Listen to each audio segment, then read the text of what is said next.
I knew something was off the second I saw the fresh wooden stake markers punched into the edge of my pasture.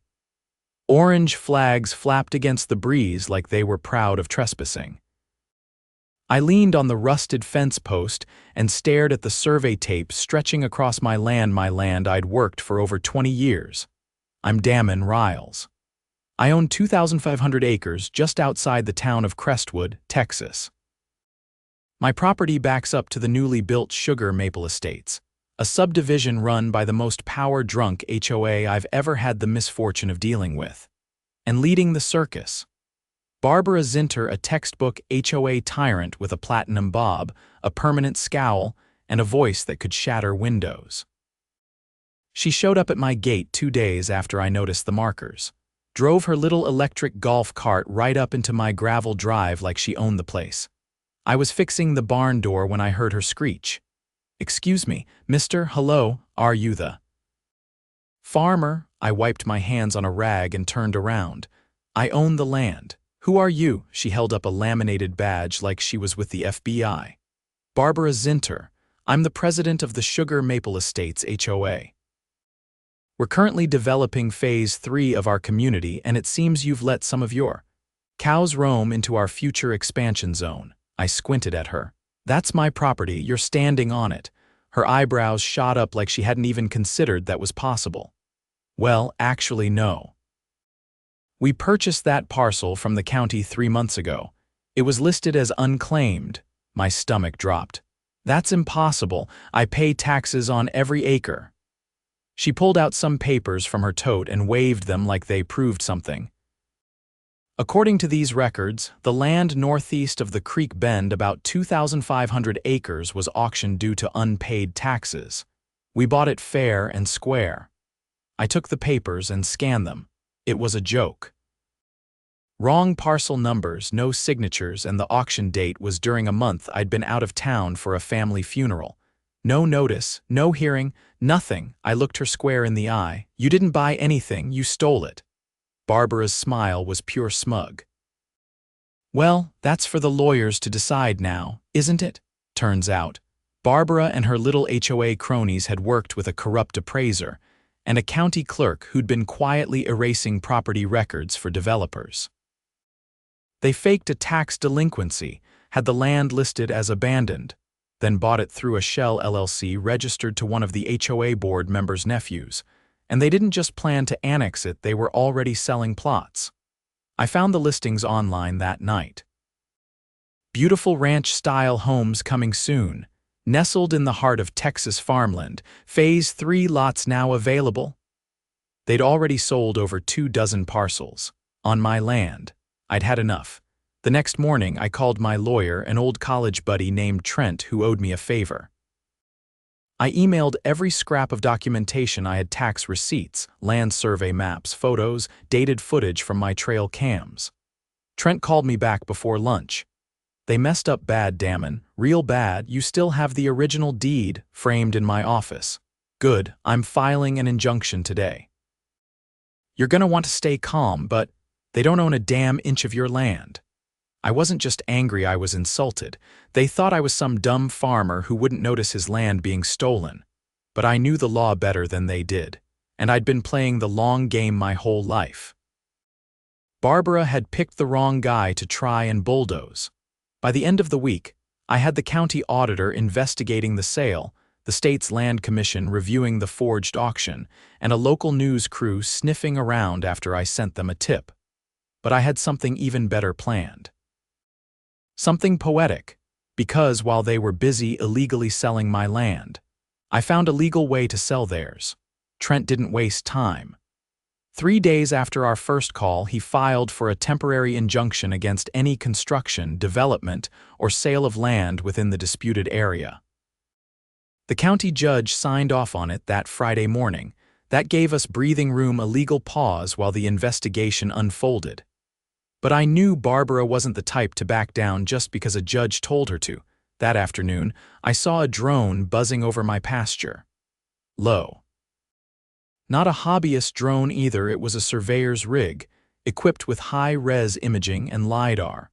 I followed its flight path back to a white pickup parked on the gravel by the subdivision fence line. A man in khakis and a blue vest was staring at a tablet. "Don't know if you noticed," I said, walking up beside him, "but that drone's trespassing." He looked up, startled. "We're mapping the elevation for a drainage layout. HOA hired us for Phase 3. Phase 3's under injunction. Got a copy in my truck if you need to see it." He blinked. "They didn't mention that." I pointed to the no trespass signs posted every 50 feet. "That drone crosses my fence again, I'll treat it like a coyote." He packed up quick. By Monday, I had more than just legal support, I had documentation. My trail cameras had caught HOA board members walking the property line weeks earlier, measuring distances with rangefinders. They knew where the boundary was. They just didn't care. I dropped the footage off at the sheriff's office. Deputy Mendez took one look and called in a detective from the property crimes unit. When I told him about the forged auction paperwork, he asked for a formal statement. "Someone's going to jail over this," he said, flipping through the printouts I brought. "You realize this is grand theft, right?" "Figured," I said. "But I'm not just here to press charges." He raised an eyebrow. "I want to make sure they can't bury this. I want this in the open." That's when I dropped off a separate folder, one I hadn't shared with Trent yet. It held screenshots of internal HOA emails, leaked to me by an anonymous source who'd seen the news report. Whoever sent them knew what they were doing. The emails clearly discussed accelerating the land acquisition before any legal pushback arrived. One exchange even admitted the auction was technically unverified, but worth the risk. The sheriff's office launched a formal fraud investigation the next morning. Meanwhile, Trent and I were working our angle. I wasn't bluffing when I said I found a way to sell their homes legally. See, the HOA had made a classic mistake. In their rush to grab land, they'd financed the development of Phase 3 by taking out a massive loan secured by a lien on the HOA's communal assets. That included the clubhouse, the pool, the walking trails, and critically the greenbelt buffer zone that separated their homes from my ranch. What they didn't realize was that the greenbelt itself had been misplatted years earlier. It wasn't legally part of the HOA's jurisdiction. It was a sliver of land that had never been filed correctly after Crestwood redrew its zoning lines.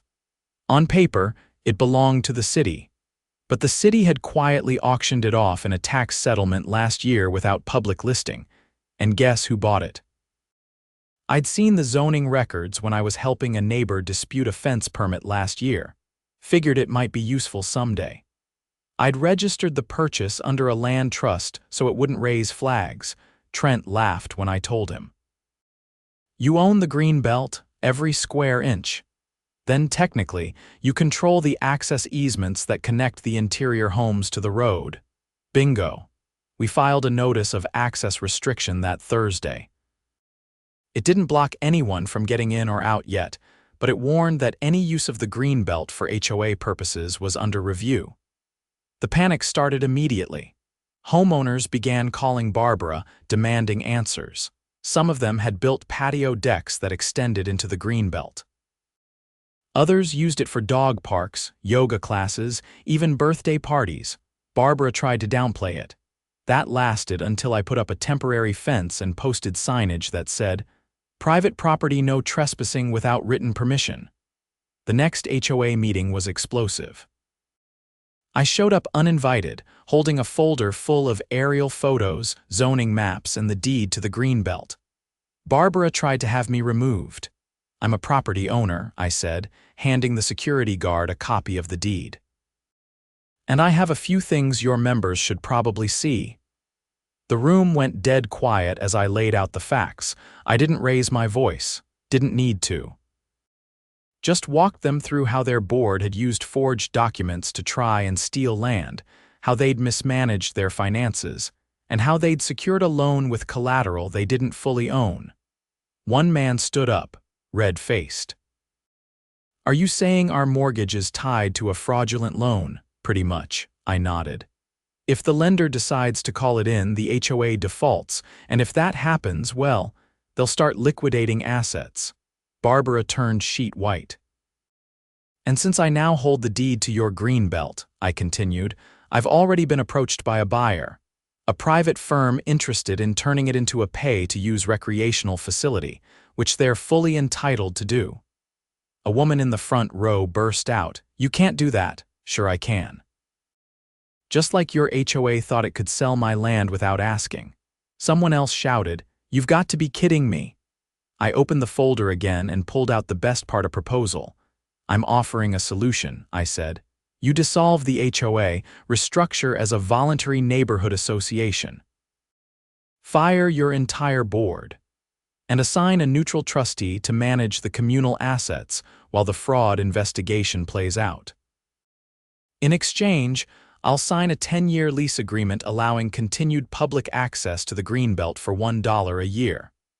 Barbara tried to interrupt, but nobody was listening to her anymore. The room had turned. 2 nights later, the board voted to suspend Barbara and the treasurer pending the outcome of the criminal investigation. Several homeowners started a petition to dissolve the HOA entirely, and the sheriff's office. They executed a search warrant at the HOA's office trailer. Hauled out boxes of files, hard drives, and a very nervous-looking vice president in handcuffs. Trent called me that weekend. "You're not going to believe this," he said. "The county clerk who processed the fake auction, he just turned state witness. Said the entire scheme was orchestrated by a developer tied to Barbara's husband's contracting firm." "Let me guess," I said.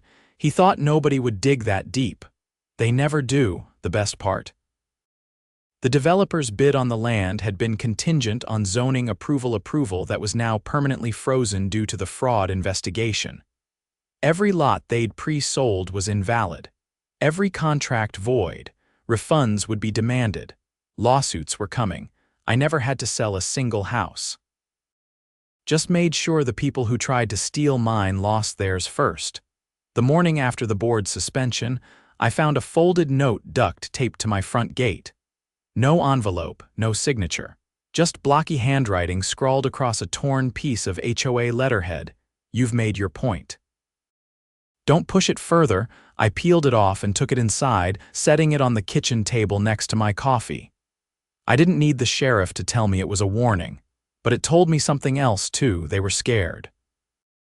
Whoever was still clinging to the rotten structure of that HOA knew the floor was about to give out. That same afternoon, I got a call from a man who introduced himself as Greg Fallon, a civil investigator with the Texas Attorney General's office. He'd been looped in by the county prosecutor after the fraudulent auction documents were flagged in the clerk's system. "We've got a pattern here," he said. "Your case might not be the only one." I leaned against the porch rail, watching a pair of hawks circle above the far pasture. "How many? Too early to say. But we found 6 similar filings, all tied to developments adjacent to large rural lots, all with rushed auctions, no public posting, and the same notary signature. The same notary, registered under a mobile service in Austin. But the address doesn't exist," I nodded slowly. "So this goes higher than Barbara." "Likely, but you're the first to push back hard enough to draw blood." That night, I met with Trent and a property law professor from SMU who'd offered to consult after hearing about the case. We spread out maps across my dining table: parcels, easements, HOA bylaws, county zoning overlays. The professor, a wiry man with ink-stained fingers, tapped the corner of one map. "This is where it gets interesting. See this drainage corridor? The HOA filed it as a public utility easement. But the filing date came 2 weeks after the Greenbelt sale to your trust. Meaning they built a stormwater channel through land they didn't own," I said. "Exactly. And under the Texas Water Code, if they rerouted runoff onto private land without an easement, they're liable for every drop of it." I looked out the window. "They just rerouted the entire subdivision's overflow through that ditch. Then they're facing a massive civil penalty. Possibly a class action if you find downstream property damage." Greg called again the next morning. We executed another search at the HOA's storage unit, found backups of their internal emails plus bank records. I waited. There's a wire transfer $275,000 sent from the HOA's account to a shell company registered in Delaware, and that company is tied to a development firm run by Barbara Zinter's cousin. I whistled low. Laundering the loan. Looks like it. But here's the kicker. That firm tried to donate $50,000 to a city council candidate's PAC last year, one who sits on the zoning committee, so now it's political. We've opened a joint task force with the feds. If you're willing, we'd like you to testify as a primary witness. I'll be there. The next HOA meeting was held in the local high school gym. The board had been reduced to 2 remaining members, both visibly shaken. I didn't speak this time. I didn't have to. The homeowners were doing plenty of talking. How did you sign off on a land deal with no legal review? Why didn't we get a vote before taking out a loan that size? Who approved the drainage system? The board members tried to pass off blame, said they were misled, that Barbara had sole authority over financial moves. But the crowd wasn't buying it. A woman in a pink windbreaker stood up and waved a printed email thread. This says you authorized the transfer. You, not Barbara. They didn't have answers, just excuses. That same night, I finalized the lease agreement on the Greenbelt with a group of residents who were organizing a new, volunteer-run neighborhood association. I made it clear, as long as they kept things transparent, I'd continue to let them use the land for free. But any attempt to re-establish an HOA would void the deal. They agreed unanimously. Meanwhile, the criminal case moved fast. The county prosecutor issued warrants for Barbara, her husband, and the HOA treasurer, citing conspiracy to commit wire fraud, unlawful appropriation of land, and falsification of public records. The sheriff's deputies arrested Barbara at a private airstrip 15 miles outside of town. She tried to board a flight to Arizona with 2 suitcases and a burner phone. When the news broke, it spread fast. Local outlets ran headlines for days. HOA president arrested in land scam. Farmer turns tables on corrupt board. Even the Texas Chronicle picked it up. But the real consequence came from the lender they called the note. The HOA couldn't pay. The community assets clubhouse, pool, shared facilities were seized, but because the properties were tied up in the fraud case, they couldn't be resold. The lender filed suit against the HOA's directors for breach of fiduciary duty. One of the homeowners, a retired Navy officer named Saul, came to see me a few days later. He brought a 6-pack and a folder. "I've got a proposal," he said. "We've been talking, those of us left. We want to buy the communal buildings back, form a co-op. No board, no dues, just shared maintenance." I raised an eyebrow. "You want to turn it into a true community?" "Exactly. No more power games, no more secret deals." I agreed to review the proposal with Trent. But I already knew where I stood. Barbara's trial began 5 months later. I was called as the first witness, followed by Trent, the county auditor, and 2 former HOA board members who'd taken plea deals. The jury didn't take long, guilty on all counts. Barbara was sentenced to 12 years in state prison. Her husband got 8. The treasurer, who cooperated early, received probation and a hefty fine. The developer firm folded. Their assets were frozen under RICO statutes. The city council candidate returned the PAC donation and recused himself from zoning votes pending an ethics review. No charges were filed against him, but his political career was over. As for my land, it stayed mine, every acre of it. I had the boundaries resurveyed, posted new markers, and installed a live feed camera system with solar backups. Not out of paranoia, just insurance. I wasn't planning to let anyone pull a stunt like that again. The Greenbelt lease stood. The co-op bought the communal buildings at auction for a fraction of their value. Saul oversaw the transition, and within 6 months, Sugar Maple Estates was no longer an HOA community, just a neighborhood. One evening, I drove by the old clubhouse. Kids were playing soccer on the lawn. Someone had set up a smoker near the picnic tables. A woman waved as I passed and I tipped my hat. I didn't take revenge. I took back what was mine, and I made sure their empire of paper and arrogance collapsed under the weight of its own lies. That, in the end, was justice. I was fixing a fence line when the news van pulled up again, this time with a different crew. I didn't stop working, just kept threading the barbed wire through the post cap while the reporter stepped out in slacks too clean for this county. A cameraman trailed behind her, holding the rig steady as they approached. "Mr. Ryles?" she asked, keeping a cautious distance from the rusted wire coil at my feet. "I'm Dana Tess from KTEX News. We were hoping to ask you a few questions about the state investigation." "Which part?" I said, brushing splinters off my gloves. "The fake land auction or the runoff violations?" "Actually," she said, lowering her voice, "we're hearing rumors about something deeper. The Attorney General's office has sealed records from the HOA's financials. Any idea why?" I didn't answer. But I looked past her, toward the now abandoned trailer the HOA once called their operations center. The windows were stripped bare and the wooden steps had been ripped off the front. A foreclosure sign hung where Barbara's gold-plated plaque used to be. "I think you'll find your answer there," I said. "Just follow the money, that's what I did." She glanced at the cameraman, then turned back. "Can we schedule a sit-down interview?" "Not today," I said, tightening the wire. "I've got work to finish, but if you're still around when it's all wrapped up, maybe." By then, the investigation had entered its second phase. What started as a fraudulent land grab had turned into a full-blown corruption probe involving misappropriated county funds and zoning kickbacks. The state comptroller confirmed that several land assessments tied to Barbara's cousin's firm had been grossly undervalued, enabling them to buy parcels for next to nothing, then flip them to the HOA at inflated prices. That wasn't incompetence. That was laundering. 2 county employees were placed on administrative leave.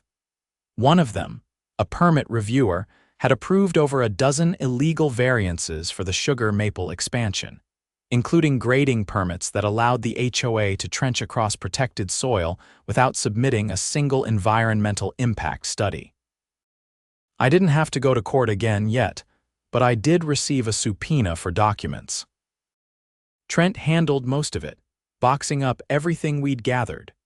Time-stamped drone footage, HOA internal memos from the anonymous whistleblower, and a string of text logs tying Barbara's husband to a consulting firm that had advised on 3 other questionable land acquisitions in Central Texas. Meanwhile, the homeowners were trying to rebuild. Saul had asked me to attend a town hall they were organizing in one of the local churches. I wasn't keen on standing behind a podium, but I agreed to sit in the back row. It was the first time I'd seen most of them since the last courtroom hearing. A woman named Alina, mother of 3, former board member who'd resigned before things went south, took the mic. "I know trust's been broken," she said. "We can't undo what happened, but we can build something better. No dues, no power grabs. Just neighbors helping each other."